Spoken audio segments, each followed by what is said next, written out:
Ahmedabad municipal corporation દ્વારા સમગ્ર મહાનગરની અંદર અનેકવિધ વણથંભી વિકાસ યાત્રાના કામો હાથ ઉપર લીધા છે।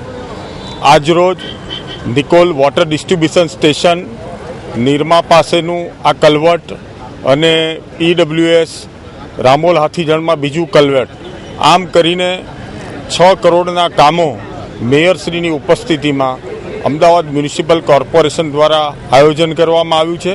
સમગ્ર શહેરના લોકોની સુખાકારી અને શહેરના લોકોની સુખ સગવડમાં વધારો થાય એ રીતે સમગ્ર વિસ્તારની અંદર અનેક કામો હાથ ઉપર લીધા છે। રામોલ હાથીજણ વોર્ડમાં છેલ્લા 1 મહિનામાં 5 જેટલી વોટર ડિસ્ટ્રીબ્યુશન સ્ટેશનના લોકાર્પણના માધ્યમથી સમગ્ર મહાનગરની અંદર પાણી અંગેના અનેકવિધ વિકાસ કામો પરિપૂર્ણ કર્યા।